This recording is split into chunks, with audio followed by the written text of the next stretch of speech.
Cuando hablamos de juicio, pensamos en el juicio y creemos que en algún momento vamos a comparecer ante un tribunal, probablemente tengamos cierta incertidumbre, temor. Sin embargo, cuando nosotros comenzamos a analizar el juicio presentado en la Biblia, vamos a encontrarnos que también el juicio puede transformarse en una buena noticia.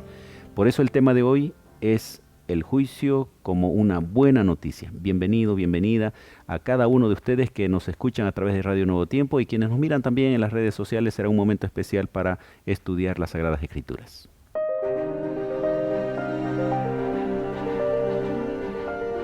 Axiomas, más allá de la evidencia.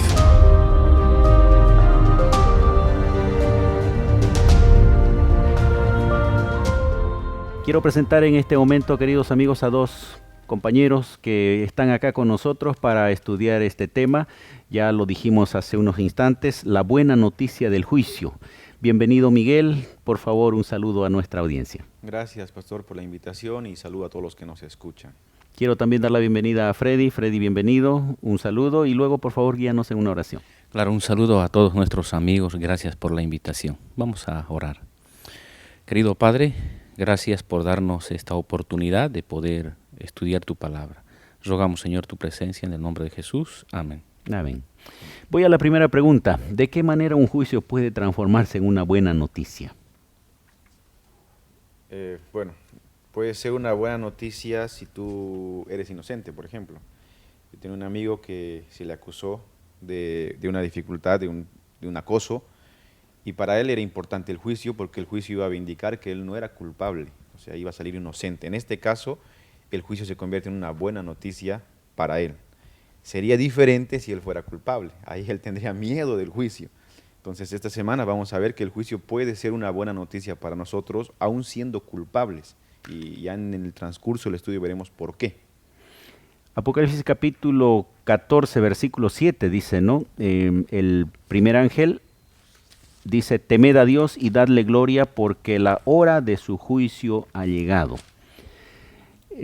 Ese juicio de Dios vamos a ir analizando qué implica, pero llega un momento cuando se habla de la hora, el momento en el que nosotros vamos a tener que rendir cuentas de nuestros actos y como decía Miguel, si nosotros estamos en armonía a su palabra, podremos nosotros recibir inclusive lo que Jesús dice, no, bien, buen siervo fiel, sobre poco has sido fiel, sobre mucho te pondré, entra en el gozo de tu Señor, en una parábola, el capítulo 25 del Evangelio de San Mateo. ¿Sobre qué cosas Dios hará el juicio para los seres humanos? Bueno, la Biblia en este sentido es claro, ¿no? El Señor hará un juicio sobre todas nuestras obras. Aunque nosotros no somos salvos por obras, somos salvos por fe, por los méritos en Cristo Jesús. Pero las obras testifican nuestra fe.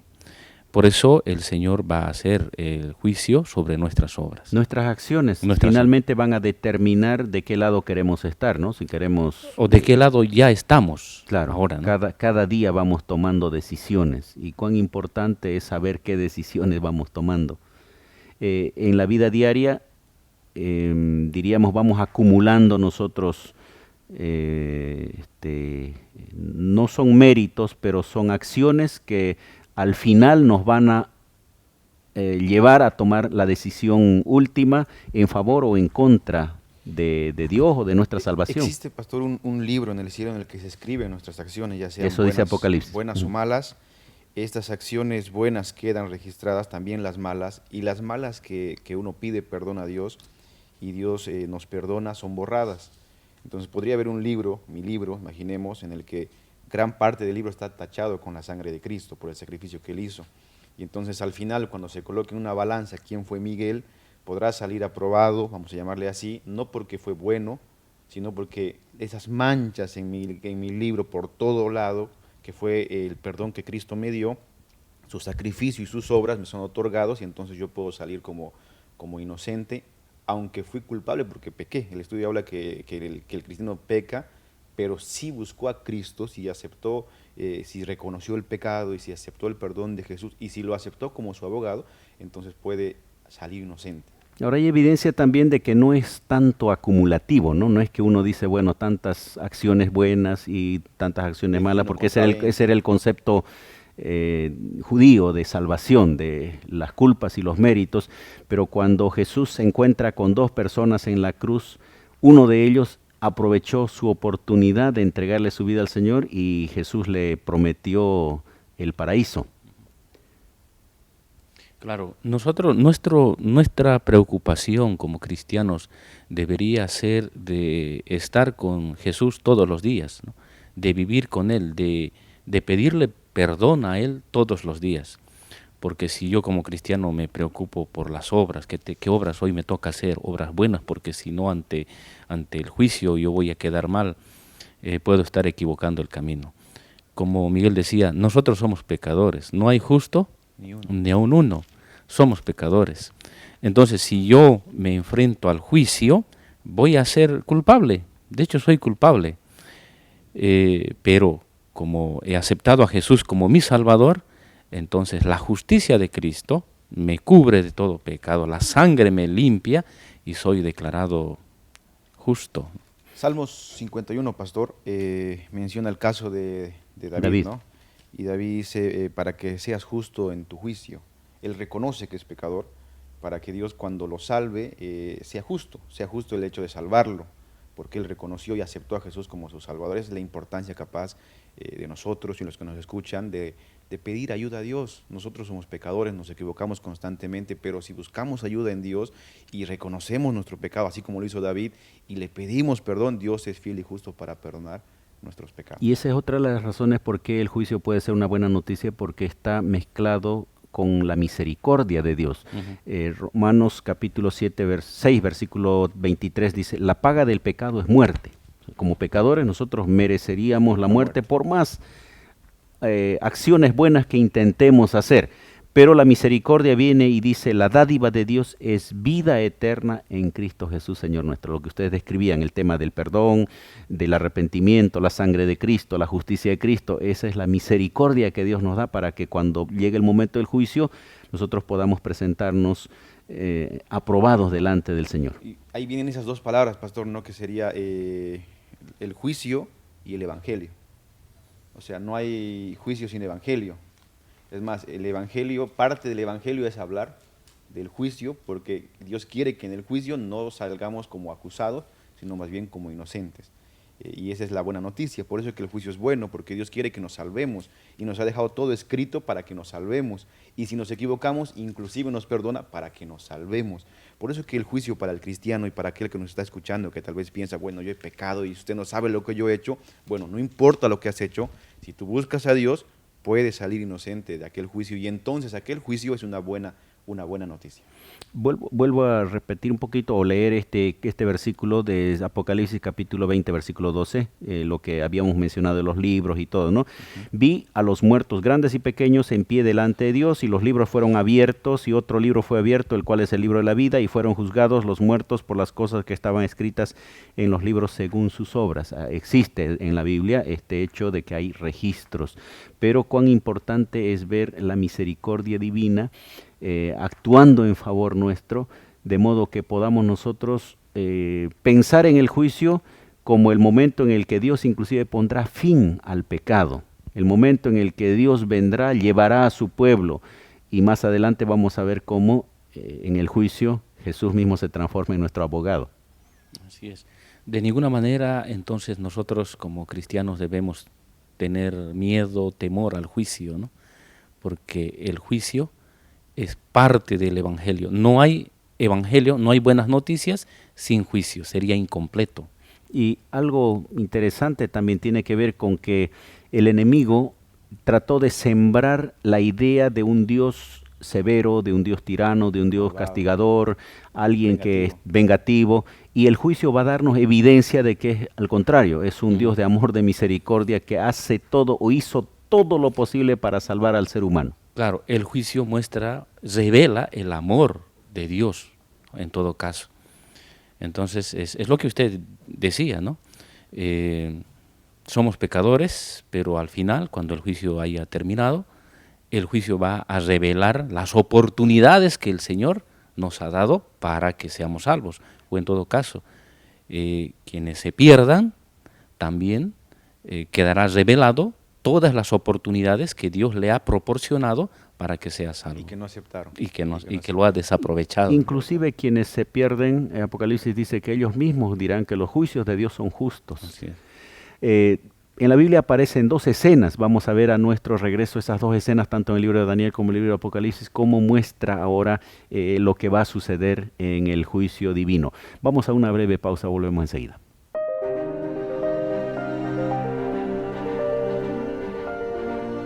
Ya retornamos con Axiomas.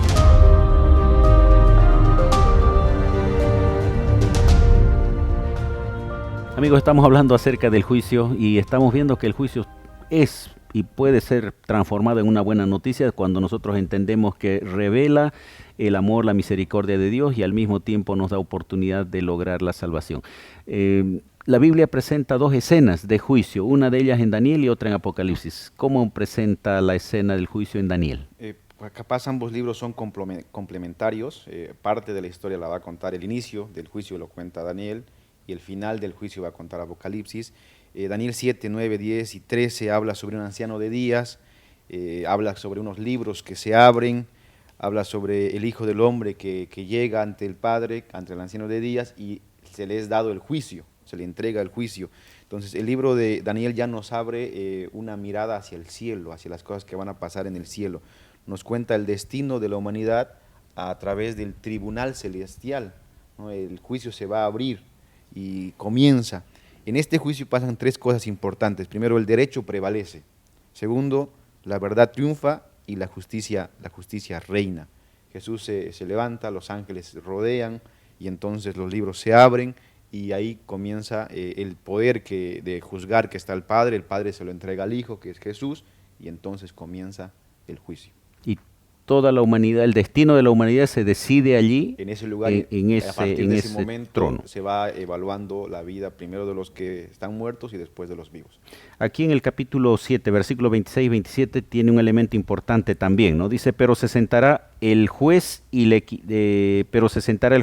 quitarán su dominio para que sea destruido y arruinado hasta el fin, y que el reino y el dominio y la majestad de los reinos debajo de todo el cielo sea dado al pueblo de los santos del Altísimo, cuyo reino es reino eterno y todos los dominios le servirán y le obedecerán. Está hablando el pastor en el contexto de que los capítulos anteriores en Daniel está contando la historia de la humanidad, está hablando de los reinos o los imperios que hubieron, los 4 imperios, cuando se dividieron en 10 países y que al final llega el reino de Dios. Y en ese contexto está hablando que les quitará el poder a esos reinos y ahora será del pueblo de Dios. Y ahí, de nuevo, ¿no? Al final nosotros llegamos a ser beneficiados en cierto modo con ese juicio porque Dios establece su reino. Y lo mismo en el libro de Daniel capítulo 2 va a ver cómo después de que cae la piedra sobre esa imagen que representaba la historia del mundo, esa piedra se transforma en un monte que cubre toda la tierra, dándonos a entender que Dios establecerá su reino y nosotros podremos ser parte de ese reino. Apocalipsis, ¿cómo muestra esta escena del juicio? Ya abre como una ventana hacia el cielo. Uh-huh. Apocalipsis, el capítulo 4 y el 5, ¿no? Encontramos una escena muy similar a la de Daniel. Dice, después de esto miré y vi que había una puerta abierta en el cielo. Y bueno, la orden está en el versículo 1, ¿no? Sube acá y te mostraré las cosas que deben suceder después de estas. En fin. Ahí encontramos los versículos 2, 3 y 4 de Apocalipsis, el capítulo 4, a Jesús, ¿no? Mostrándonos ahí la escena del juicio. Luego muestra en el versículo 4 a los 24 ancianos, ¿no? Con características interesantes, que ellos tienen ropas blancas, coronas de oro y están sentados en tronos. Al revisar nosotros Apocalipsis, nos damos cuenta que esto es prometido a los vencedores, ¿no? Entonces son seres humanos que están tomando parte también del juicio. tenemos también luego los versículos 5, ¿no? Una escena del juicio, y tenemos seres vivientes ahí, ángeles, ¿no? Ángeles que están participando del juicio también. Esa es la escena del juicio en Apocalipsis 4. Pero como en Daniel, esto termina bien, ¿no? Termina bien, porque el juicio termina bien.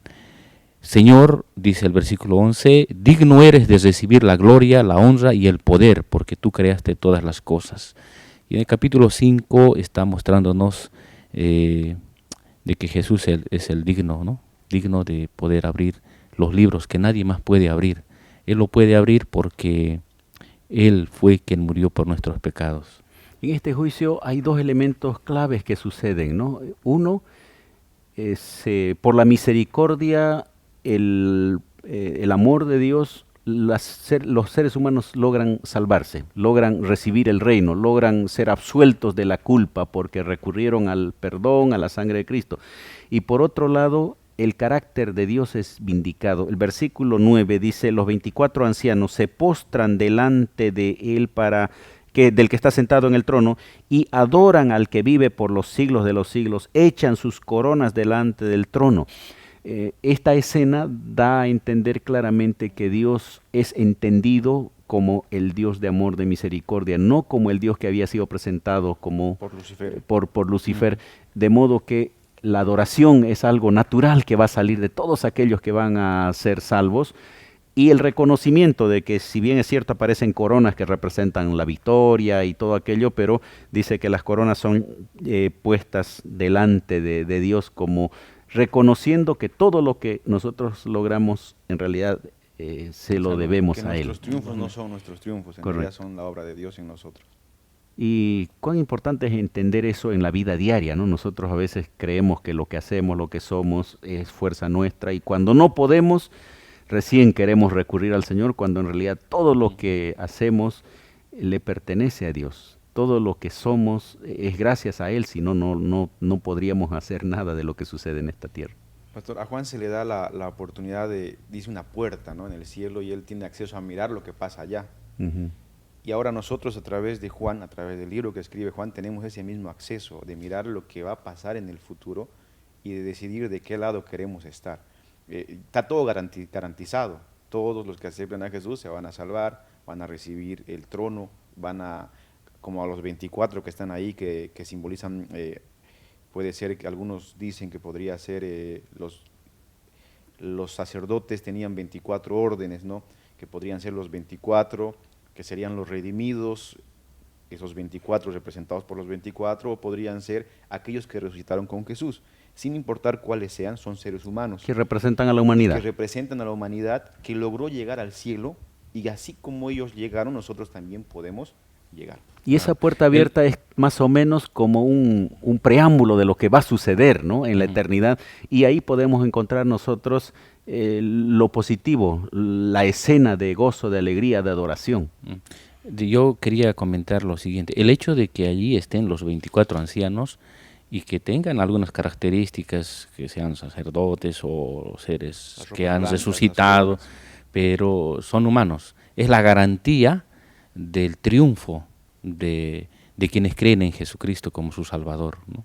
Entonces podemos nosotros ahí ya imaginar lo que va a pasar después del juicio, los seres humanos salvados, glorificando, adorando al Señor. Por lo tanto, el juicio para nosotros se transforma en un momento esperado, en un momento donde el pecado ya no existe más. Jesús viene, lleva a su pueblo y se cumple la promesa que el Señor hizo, ¿no? Donde yo estoy, quiero que ustedes también estéis, como dijo en San Juan capítulo 14.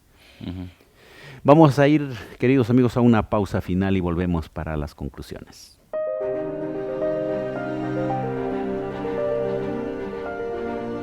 Ya retornamos con Axiomas.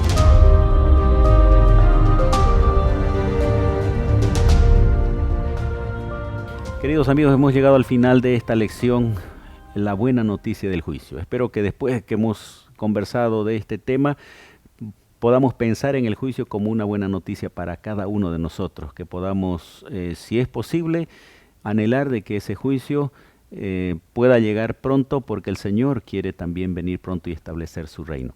Gracias, Freddy, por estar con nosotros en esta oportunidad y por favor, algunas palabras de conclusión. Muy bien, vuelvo a repetir, nosotros no debemos tener miedo al juicio.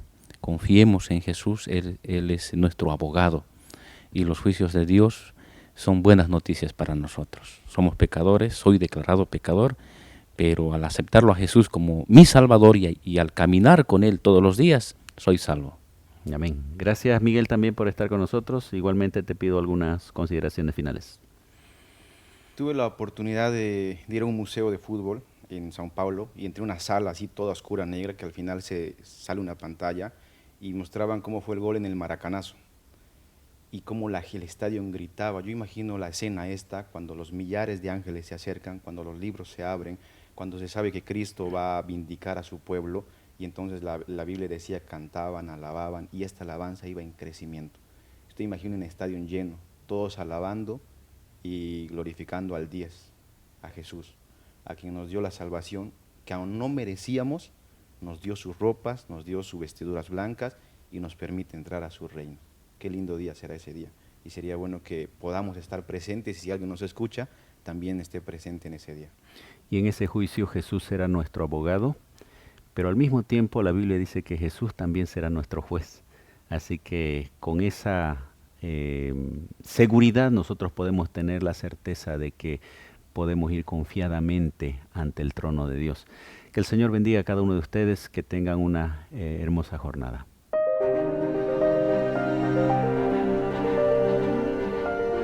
Axiomas, más allá de la evidencia.